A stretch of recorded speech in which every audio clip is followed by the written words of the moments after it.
Welcome back, Statliners, to another episode of Bats and Stats, presented by ScoutTheStatline.com. I am, as always, Brian, my compadre, Ross R. Jensen, and tonight we're going to bring you a new episode, and it just touch on some things before we get into the off season of fantasy baseball, because obviously we still have a lot of baseball left. Playoffs are starting on Saturday. We did have the playoff game series thing that has already happened, and we a bunch of sweeps already happened. But before we get a little bit too in depth into that, we got beers. Some beers. Yeah, We're gonna drink some beers because that's what we do. We drink beers and we talk baseball. beers and baseball. Bats and stats. Beers and baseball. What's better? What's better in life than beers and baseball and bats and stats? I don't know, man. I think that's it. That's the pinnacle. That's the peak. I can't name one. Yeah, I know I can't. So what I got tonight, I'm very lame tonight. Once again, health issues and whatnot. Really busy into different things. But for you guys tonight, I've already killed one, but a 6-pack of Coors Light. All righty. All right. Hey, the mountains are cold. You're still chasing that sponsorship. I'm going to get it. We're going to get it. Okay. Well, this is going to be support for you then. Hey, okay. Well, then here, have this. Coors Light. Go get them. Go get them. Go get them.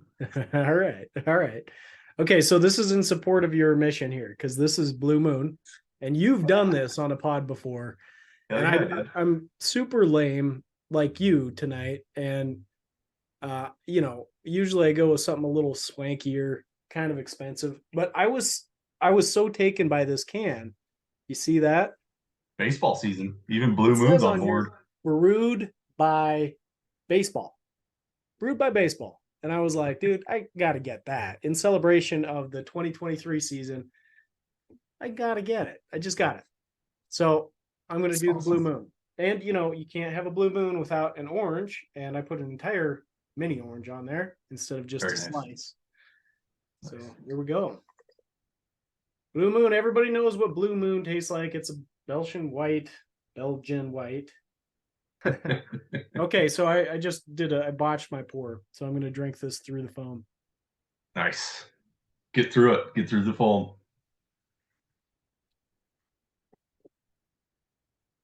I'm going to burp a lot. Okay. Very standard, but it's a good Belgian white. So when I presented it to the Statliners, do you remember it being better? Like back in the college days, like Blue Moon was a staple. Right? Yeah, I loved it. Loved it back then. But I think back then it's like you're just getting, for me, I can't speak, I don't want to speak for you, Brian, or anyone else, but for me, I was just getting my feet wet on different flavors of beer and any alcohol because, was experimenting with stuff and alcohol, nothing else. And it was like it's like an easy drinker that's a little different than just a regular lager. So I just think it was unique at that time and place sort of thing. It's true. Now I've gotten older and it's like your tastes evolve. And I think there is something to there being like kind of a standard route that people tend to go when it's like your beer palate is changing over the course of your life. And so I think it's fairly natural. But yeah, it did seem like it was awesome back in the day. And I think I could put a pie chart together. Or maybe not a pie chart, a line chart of how this goes. But like we all start at like Busch Light or Keystone Light. And then we kind of like some of that is just because we're so broke that like that's the right. That's but it's like a Busch Light or Keystone Light, and then like okay, well we need to step up our games, and we get into Bud Lights and the Coors Lights and Miller Lights, and then it probably trails off again, and you get into some Rainiers and some Schmitz, and then all of a sudden you find some liquor and you're like, okay, I'll try some Jose and then some Jack Daniels. And then it's like, now I need to go back to beer, but I'm broke. So you're just going to get the white label beer and drink Yeah. it, some hams and drink that. And like it dips down again. It's like, oh my God, that's terrible. And then you're reaching like your 25-year-old. And it's like, okay, well, let's try some IPAs. And then you dip real high and you're really figuring out a flavor profile at that point. And then you kind of come back down to domestics because you're like, oh, I don't know, I experimented, that was fine, Well, then whatever. you start gaining weight or something, like, oh, maybe the light beer isn't so bad. I Right. remember I had this theory. I was like, you know what? I'm not drinking light beers anymore. Yeah. Like I had like calculated the calorie to alcohol benefit. And I was like, I don't, the benefit isn't great enough. And then I started gaining weight and I was like, okay, I get it now. I'm okay with drinking the light beers. Yeah. But then, and then you find this bubble, like right around your 30, about 30 years old. You've done your line chart, you're bouncing all over the place, and then you find this bubble. And then whether it be whiskey, whether it be tequila, I like tequila. I really have. You ever had real tequila? Like that shit is good. I have had real tequila. I've had real And don't give me, oh, I had some Jose Cuervo Platinum. No, you no. didn't. That's not tequila. Like some good tequilas, good stuff, or vodkas or whiskeys, whatever you go into. You have this bubble that you sit in, and it's just little tiny peaks and valleys of your alcoholism that I have. Um, Mine is Coors Light, and then Spike with like some IPAs and stuff like that. I need to build a pie or a line chart for this. This is going to be fun. It's funny you describe it as a line chart, but what you were or you called it a line chart, but what it looked like you were describing was like a roller coaster to me. Isn't that what a line chart is? Is a roller coaster of funness? Or no, man. Like we did it with Bitcoin and everything, just here we go. It's a roller coaster, baby. really, really went off the rails. Speaking of roller Off the coaster, we just went rails. off the rails. It's in my profile. So hey, I'm a little under the weather. So I'm hoping that this beer helps kick it out of my system. But I'm not bad. A little cold or something. Something snuck up on me. But 4 more of those blue moons, and you're gonna be just fine. yeah. Wake up tomorrow morning, CEO of a company. It's gonna be great. Yeah, I don't know. We'll see. Either that or I'll just feel like awful. Yeah. They got those So old wives' tales though. You drink some whiskey before bed or something like that, and it's supposed to knock out your cold, absolutely, help you I've, sleep. I've lived and died by that old wives' tale. Yeah. I don't keep whiskey at my house, so that's not going to be in the cards, but Yeah, blue moon's the same thing. We'll get there. So before we get into anything, I want to give a little fantasy baseball season's over, right? We all know that. We all know what happened. I hope you guys did very well in your leagues with hopefully with a little bit of our advice. Um, but the applause is to Ross. And in our hometown league, he ended up winning the league. He had the best record of all time. So I can see him up there gloating. He's smiling from ear to ear. There goes his cold, fellas. It's gone now. I feel Um, great. yeah, I'm sure you do. He fantastic season. Um, and I hope with everything, because a lot of his team is a lot of what we've talked about through the season. Very high profile players. We have Corbin Carroll, Vladimir Guerrero. Very young guys. And that's another thing about his team. He's very very young, and Evan not a Carter whole sitting lot. in my minors, he didn't even get to play in that championship round, and he was killing it. Yeah. Yeah. Hitting that spot for me. Alejandro Kirk. I mean, he didn't get a lot of PT this year, but I mean, moving forward, he's going to get a lot more. Um, Yeah. these are the bases of what we talk about at scoutthestatline.com. is these kinds of players, and that's how Ross has built a record holder in a 14-year-old fantasy dynasty baseball league. And I'm telling you guys, it is brutally competitive, and he's built a monster again. And within 5 years, 5 years, six No, it's been years, a while. I think it's six, seven, it's maybe 8 years. It's been a while. oh, okay. No, So he is a little bit deeper than I thought he was, but that's what we're trying to bring to you guys, so you can have a little bit more of a championship caliber squad on your side. And he did a great things in 8 years, and to bring a a record breaking season in 8 years in this league had to have been brutally tough. at this point, I mean, it's so mature, and the competition level is Yeah. growing so exponentially. I mean, if you were setting that record in the first few years, it makes a little more sense because it was easier, you know. I will say a few words because I'm really proud of this. And I said this on Twitter, and I want to reiterate it. Like, this league is what I live and breathe for, Yeah. So getting back I to the mean, point, getting let back me to the top, stop you. Let me stop you for 1 second. Is this league not the reason that we're sitting here right now? it is It is for 100%. me.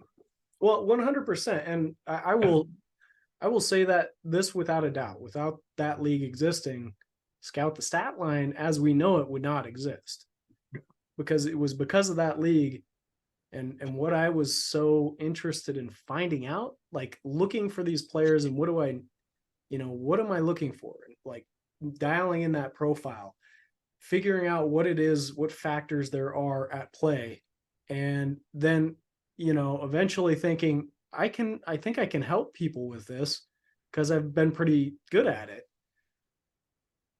And that kind of evolved to the Dynasty Guru for me, just whatever. Maybe I'll write an article every now and then, meeting Jordan, who's doing a lot of the same kind of stuff. And then boom, all of a sudden we have this thing, it's got legs, it's got wings, and it's taken on a life of its own. So I want to talk a little bit more about STS and what we've accomplished this year too, but I do want to say some words about uh, getting to the top because it was grueling.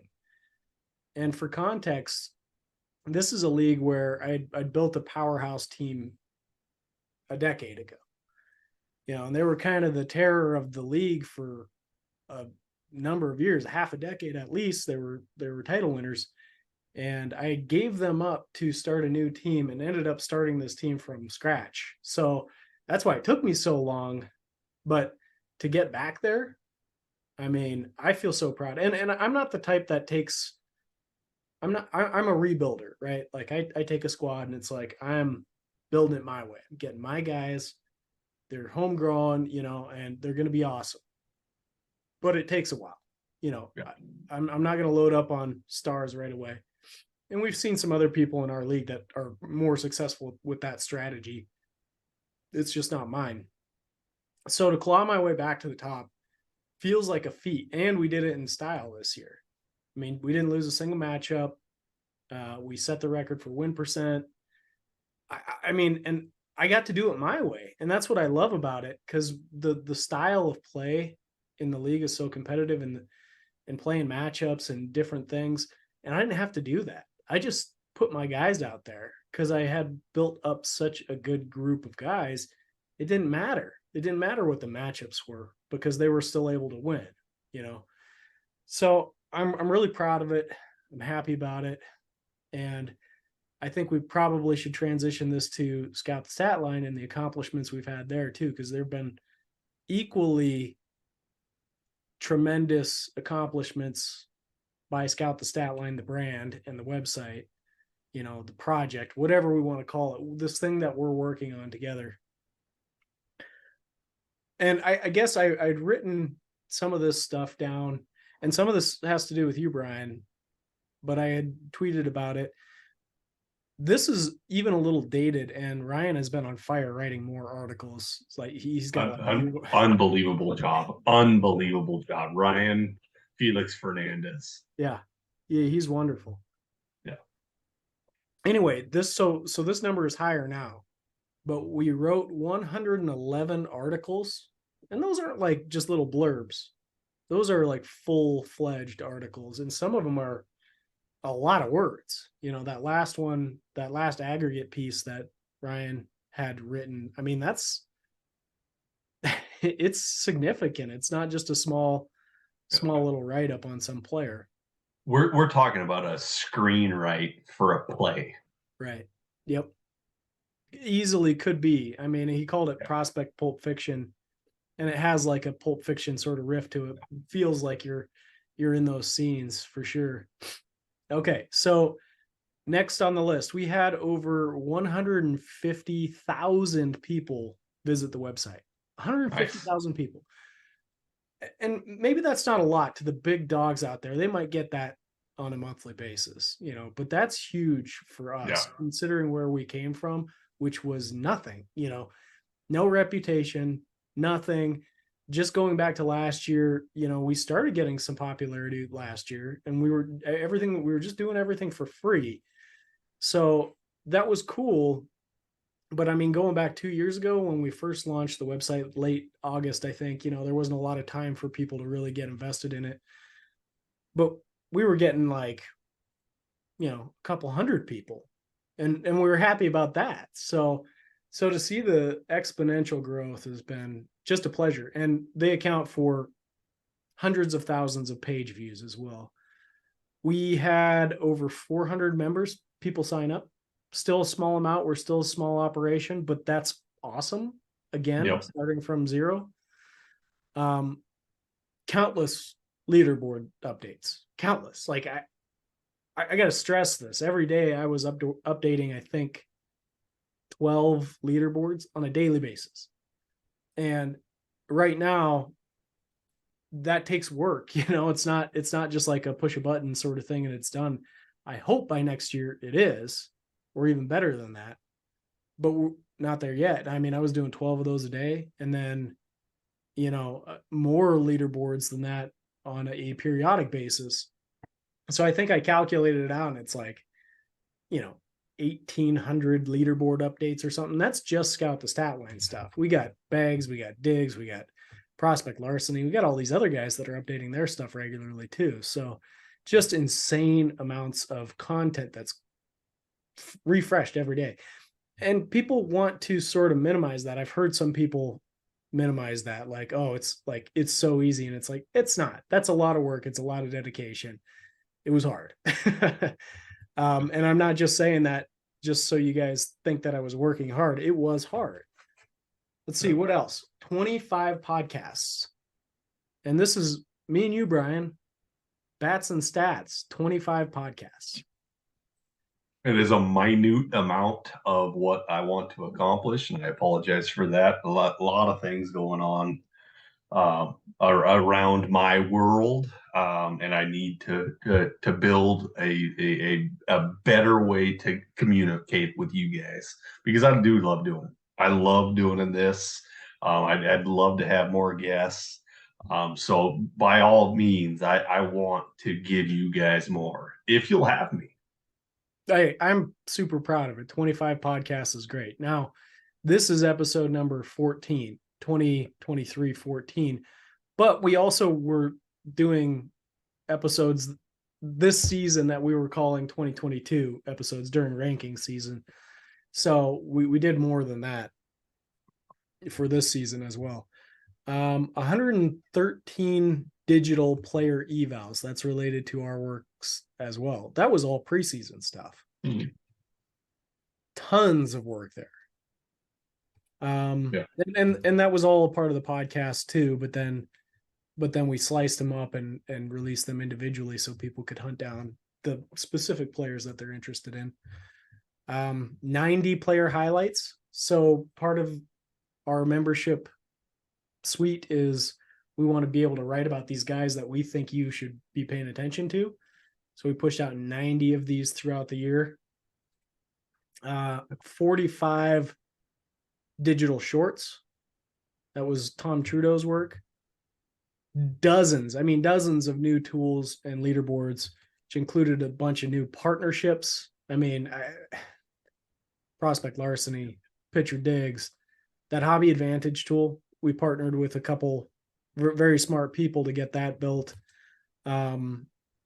Yearly predictions, the formulated consensus. We brought in Pars List, love their stuff too, and we were able to put together a formulated consensus. Really cool. I reference that all the time. Call up indicator, tilt value with Prospect Tilt's pitching rankings, really good stuff. Staff rankings. There was just a litany of accomplishments from Scout the Statline this year, and I am so proud of it. And it's like, it takes everybody. It takes you on the podcast side, it takes Ryan on the writing side, and it takes Tom, and it takes all these guys, Joe, Ryan E, like all of these guys. It takes all of their effort, because I can't do this alone, and I know that for a fact. Jordan can't do this alone. Nobody can do it alone. It takes a village. And I would be remiss not to mention the community too. These are the people that maybe aren't directly involved. They're not writing articles, but the contributions that other people have made on Twitter and on Discord and all these other places, the formulated consensus, which we're trying to build for this upcoming season, that stuff is so invaluable, and it means a lot to me. So the thanks goes to all of you. So thank you for helping make us what we are. And I also well played. Also sorry, this is all very from the heart sort of stuff. Yeah. Too. Oh, yeah. I also want to talk about some of the stuff we've got coming up this off season, just so people know, especially those of you who are members or considering being a member. There's benefits to sticking around this off season too. The first big one, and this doesn't even apply to members, this is going to be free, is that formulated consensus. We're going to try to get the largest public consensus rankings going, as big as we can. It's a lot of work to rank prospects. So we have about 6 people committed right now, and about half of them have their lists in. I'd like to get some more in before we push this out, because you need more to have a great consensus. So if you're interested, please reach out, and we'll get you in there. You can be a part of this. That's part of that community. We're going to release a digital, how should I magazine? Yeah, I don't know if I want to call it a magazine right now. Maybe like a handbook for 2024. It's going to have everything, even though it's not a handbook. It's digital form. But this is going to have everything. It's going to have rankings. It's going to have FYPD information. It's going to have articles that are going to be exclusive. We've partnered with Pars List, and we're going to use their some of their writers as well, and some of their rankings. This is going to have everything that you need to know going into the next season from a formulated perspective. And probably a good measure of scouting in there too. We'll see what we can drum up, but really excited. That's going to be a big deal. I think we're also going to sell that standalone. So like, if you're not a member and that, having something that you're subscribed to doesn't appeal to you, you can buy this on as like a one-off sort of thing too. So it's a little bit different offering. We haven't had anything like that before, but that's really cool. And then of course, ranking season, me and you, man, and you.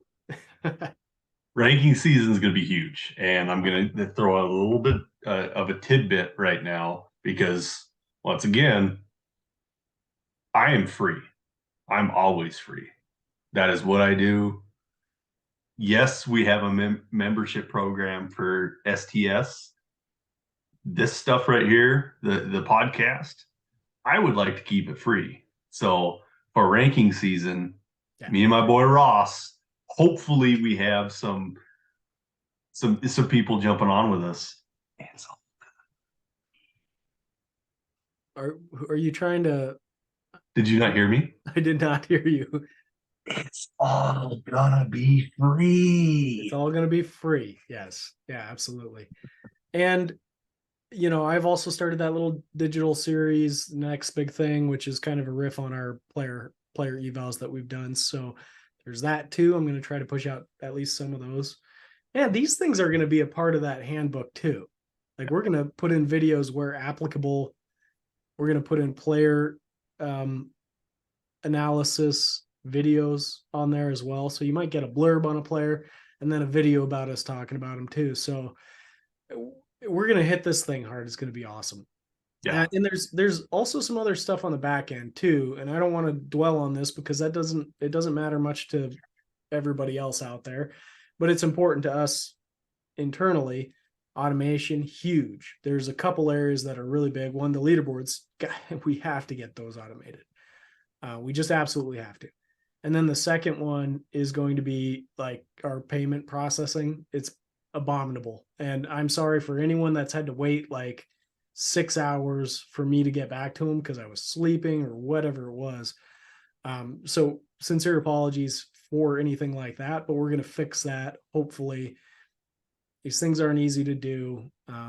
Might require a site redesign or something. We'll figure it out. Cool. Yeah. So once again, guys, ranking season is going to be massive, and we are going to be here talking top tens. I don't want to say top 25s, but man, I would not be surprised if we do it because that's the psychopaths that we are. Um, I know fully position by position, we will do top tens and talk about each and every single one of them. Yep. So just like last off season, top 10 catchers, every single one of them we'll talk about, whether it be a full video on one or just a top 10 overall. A little bit easier to talk about outfielders than it is about catchers. I'll be completely honest with you. You guys know that. But yeah, ranking season is going to be huge. We're going to be very busy. Hope to give you thousands of hours of content, and me and Ross will be right here with you. Yeah, and that's the incredible thing. Like the season's over, but it's not over for us, man. We're just starting. We're in 2024 right now. Yep. Yep. And my philosophy. Dynasties are built in the off season. This Absolutely. is when you need to be planning, you need to be strategizing. If you can trade, you need to be trading, Get your shit done now, This, and the next this, season, whew, yep. takes This by is the storm. point right now that people aren't excited to hold on to players. Once you start getting into the minor leagues and stuff like that, and your favorite prospects batting 400 on another team, they're not trading that guy. Right now is where they're like, I'd probably trade Jet Williams. That's fine. When he's batting 400 next year, you're not getting him. Yeah. Jet Williams is a really good example, and we're going to have a lot of players like this because leading up to 2024 season, the major outlets do a refresher. I mean, a wholesale re-ranking usually, and that's when you see a lot of movement. And guess what? We already know which guys are going to be quite a bit higher. We don't know exactly where they're going to be, but if you have that advantage, why not exploit it right now? Because your average fantasy player they're not attuned to that. Yeah. November, December, and January that are coming up right behind us. This is where you need to be locked into STS because you're going to start getting content of things that are going to happen in not 6 months, 4 months. You need to be locked in right now because it's coming at you and it's coming at you hard. That handbook is going to be so cool. Yeah, dude. I will not sleep until it's perfect. That's kind of my approach on that. So yeah. Agreed. With that, we do have some I guess you want to call it minor league. The Arizona Fall League. Arizona Fall League's coming up. Okay. And we're going to see some really high profile players playing in the Arizona Fall League, the AFL, as most would like to call it. So, do you want to run through the whole AFL? Do you want to do snippets? How do you want to play this, Ross? Well, I'm open to whatever you think is best, but maybe we should do a Yeah, rundown of the rosters and then just hit up yeah. some. So I'll do a rundown of the top 100 guys that are playing in the AFL right now, and these are based off of MLB's pipeline 1 through 100. These are the 1, 2, 3, 4, 5, 6, 7, 8, 9, 10 guys that are in the top 100 that will be in the AFL. Number 17, and please jump in when if you want to say something about somebody, or you let me run through the list, and we'll get the names out there. But number 17 on the top 100 prospect, Colson Montgomery from the White Sox. He'll be playing in Glendale. Carson Williams from the Rays. He's number 19. He'll be playing in Peoria. Number 31, Ricky Tiedemann, left-handed pitcher for the Blue Jays. He'll be playing in Surprise. This Harry guy's Ford. underrated, dude. Yeah, dude. Oh, it gets more underrated as I run through the All list, right, keep going. in my opinion. Yeah. Hey, we're gonna hit on one guy that you're gonna be like, huh? Anyways, Harry Ford, catcher for the Mariners. He's playing in Peoria. Jackson Joe. Oh yeah, Harry Ford was number 39. Number 54, Jackson Jobe, right-handed pitcher for the Tigers. He's going to play in Salt River.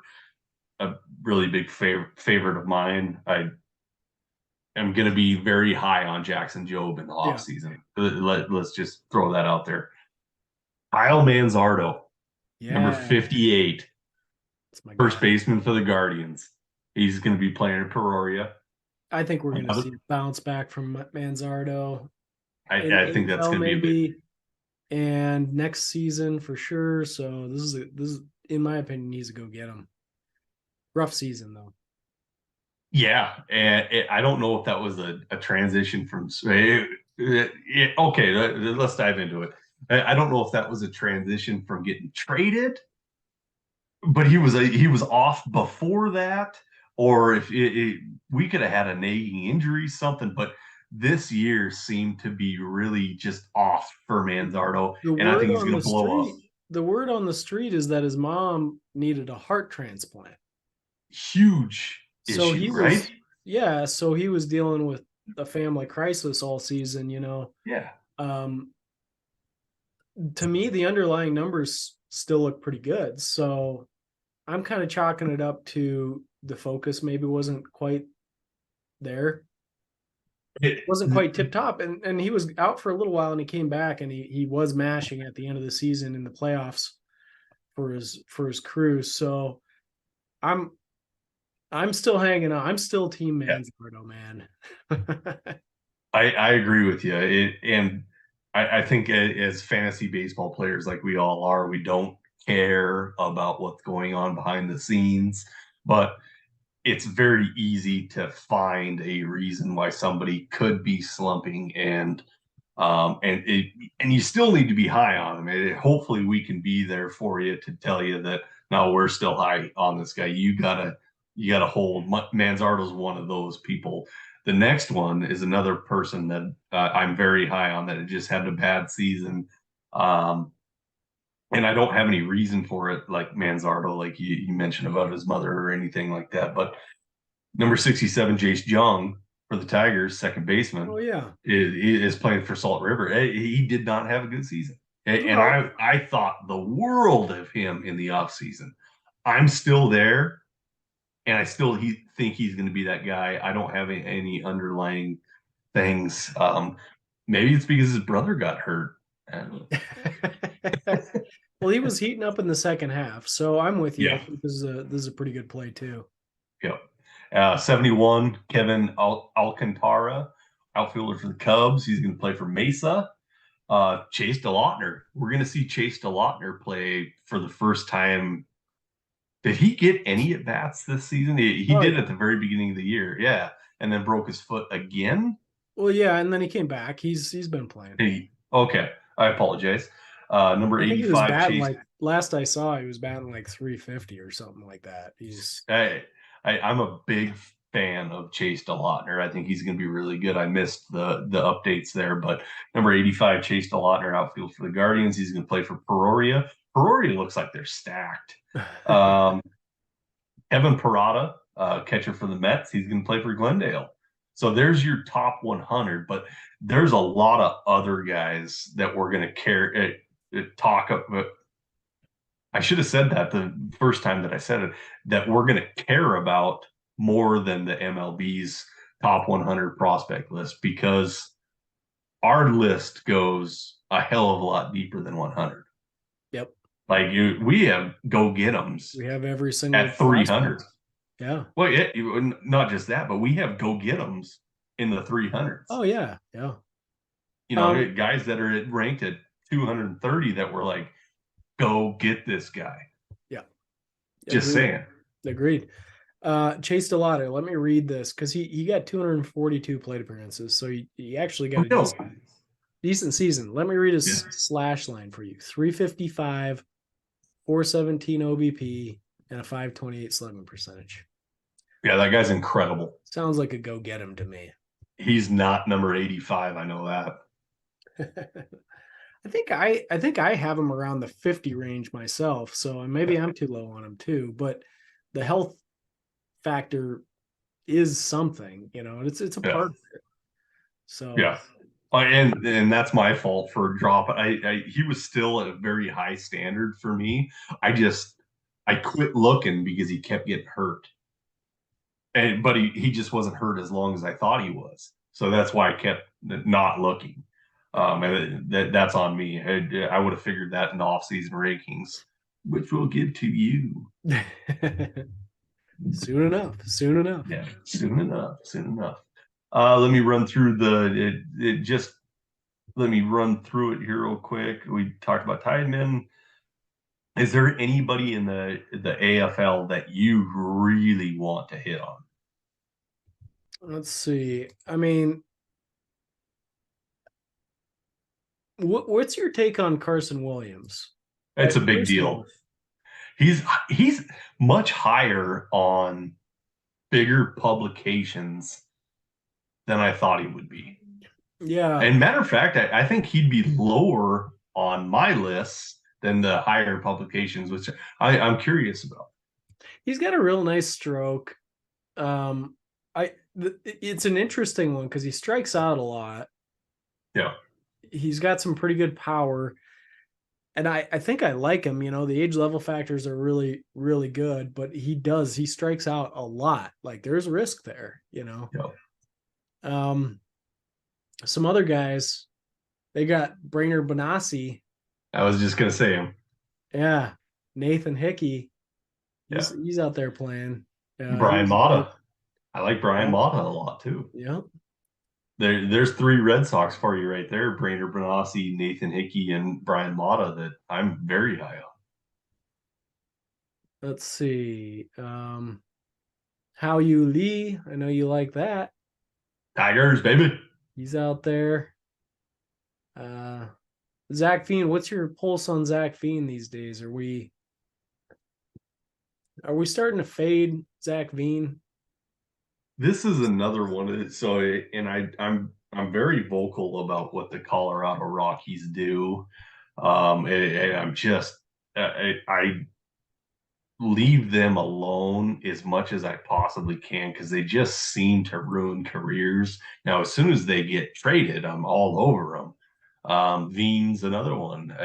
I want Veen to succeed. I want everybody to succeed, but Veen is another one that I want to succeed.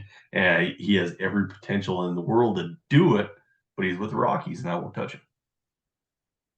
Yeah. Okay, so here's one. Brian Ramos. And Brian Ramos, and I want to take a second to talk about Brian Ramos because he's a guy a couple years ago he was kind of popping up for me. I was interested in him, and he kind of lost some of that luster. But I got to give a shout out to my Twitter bud at Bryce Snape, who is constantly repping Brian Ramos. He is convinced Brian Ramos is the next big thing. So, and he's like, every time Brian Ramos does something to me, he's sending it my way. He's making sure I'm seeing it, you know. He's just waiting for me to write an article about Brian Ramos. I've resisted, but I gotta take a second out of the podcast to say Brian Ramos, he has a chance to really see his star rise this AFL. Nice. I like it. No, and good shout out. We appreciate those little comments. Yeah. Nothing is ever lost in the shuffle. Please keep sending the comments. Yep. I want to talk about Aaron Sabato for the Rockies as well, or for the Twins as well. I don't have a lot of good things to say about him. He had a rough year, but I'm still high on Aaron Sabato. I don't know that I'm terribly high on him, but it's interesting. Yeah. Who else you got? Anyone else piquing your interest? Tyler Locklear. I think Harry Ford's going to be a very big topic in this offseason. He's an interesting one. Eric Cross has him as his number one catcher, and I'm not sure that I'm on the. Might not be wrong. Well, he's really good, and he's got a lot of the characteristics that I really like in a player too. To me, when you've got a guy like you got Ethan Salas out there, and then you got Samuel Basayo, excuse me, you got Basayo out there. I mean, I could see the case if you were like, I'm not buying the age level hype with Ethan Salas. I can see that and being like, I'm not buying that hype. I'm putting Ford above him.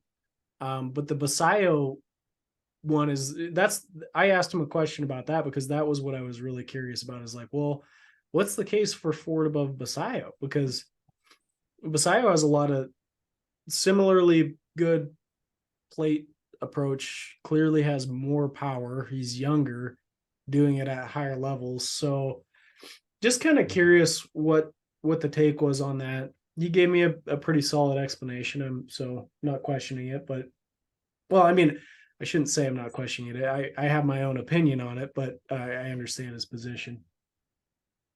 For sure. Okay. I get But that. I do agree. We could see something special from him. He's a special player. He's going to be a really good catcher.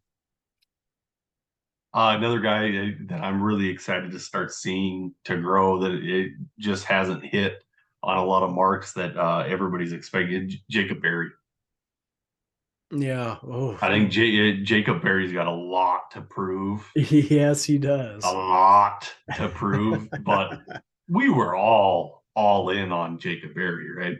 Yeah, and he was one of the top picks in the draft, so it wasn't just us.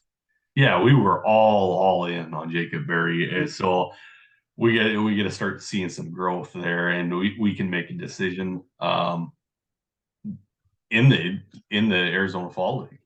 Another one that we can make a decision on that I'm very high on. I know you've never been very high on him, but Robert Hassel III. Oh yeah, your boy. Yeah, he's my boy. Go get him, Robert. Bobby, go get him. Go get it. He's got something to prove right now too. Yeah, he does. These are big off season for those two guys. Anybody else that you're looking at? Abby Malek Ortiz, just a guy I like, and I'd be interested in seeing how he performs there. Sure. What's your take on Kevin Parada? I've had people saying like this guy should be like top of the top as far as fantasy catcher rankings. I just don't see that in the numbers. I think catcher's very, very hard to really look at. I mean, a clubhouse knows a lot more about a catcher than we ever are going to know, right? Yeah, like we. Yeah, we're not going to see the behind the scenes. Yeah, he can run a pitcher and frame everything well. Fantasy wise, I don't know. Yeah. I like you said, I don't see it in the numbers, but he's very, very high on everybody's list. Now I'm scrolling through this to see if there's anyone. I got a couple guys here. Ivan Melendez, Sure. a masher, but can he do it at the major league level? Remains to be Yep. seen. Your boy, AJ Vukovic. I didn't want to say it. I didn't want to say it, and I'm so happy that you said it. Man, AJ Vukovic is awesome. Yeah, we had to talk about that guy. Um, Strikeout concerns are through the roof. Through the roof. Like I always talk about the guys are going to the moon.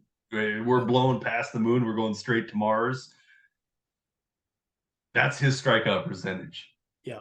Quit striking out. Yeah, it's that easy. Come on.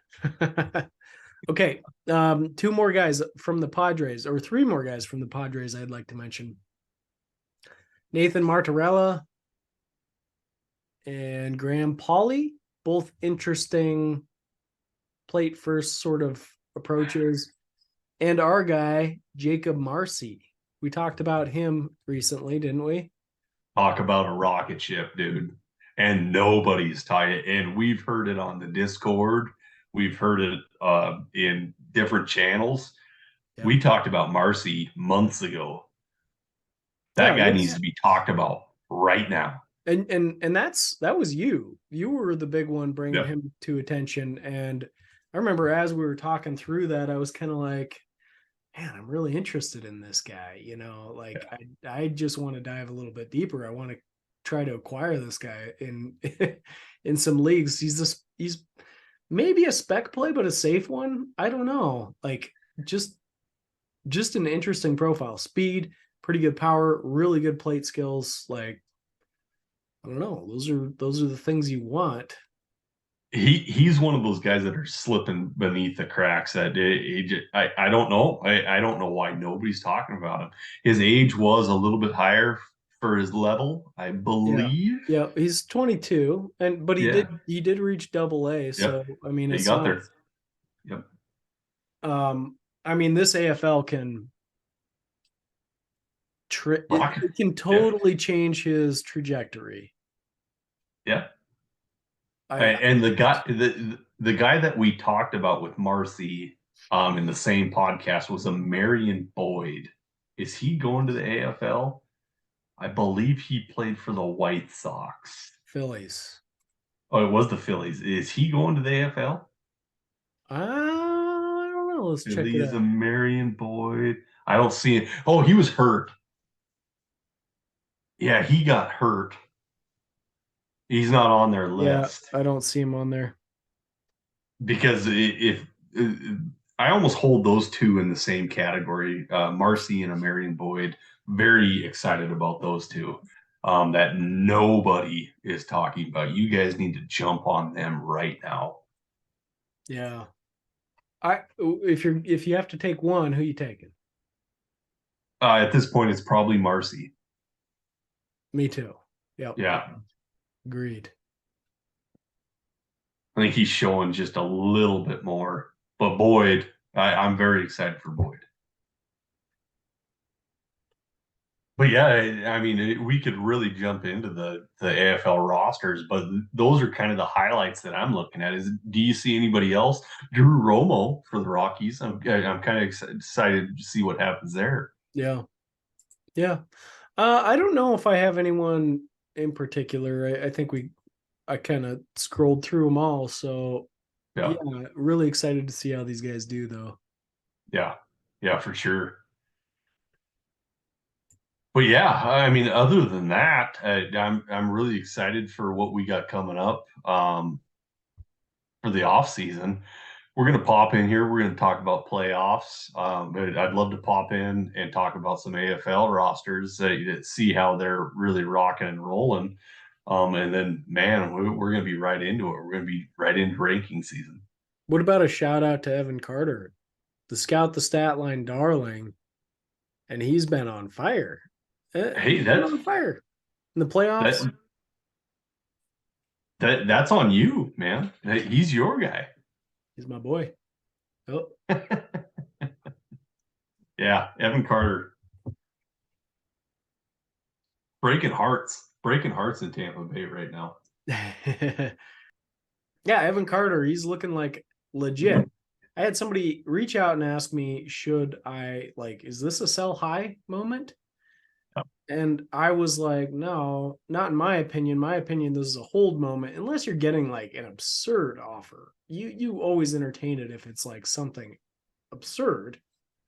But yeah, this is a hold. He's proven him. He's proven his chops in the major leagues. That's exactly what you want. I'll give you just a question for the top of Ross's head, and it doesn't need to be a cemented answer or anything like that. To round off the podcast here, who would you rather have as a Ranger, Young or Carter? Long term, I'd rather have Carter.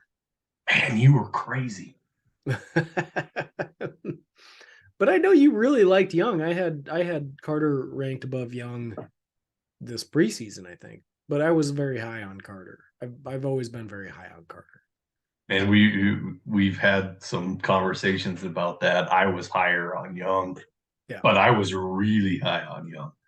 Um, You that's a he was your rookie of the year pick. And you know what? For a while it looked like he was gonna be the guy. if he wouldn't have got hurt, I think he would have got there. Well, and Gunner like turned it on too. I mean, Mm-hmm. there's a couple factors at play there. Yeah. What were my picks? I think I might have picked Gunner and Carroll, but that was just being cheap and picking the. The easy ones. No, I don't think I did pick Gunner. I might have picked somebody else, a surprise or something. Yeah, we're never wrong. It's fine. Whoever won it, that's who we picked.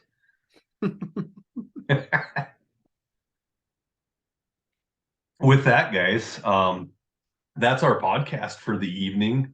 I look forward to talking to all of you again. And we got a lot of exciting stuff coming up. Ross, do you have anything to chime into before we sign off for the night? I don't think so. It's been fun, man, as always. Yeah, absolutely. Scoutliners, statliners, whatever I'm going to call you. You enjoy your evening. It's a pleasure to be here with you. We'll talk to you again soon.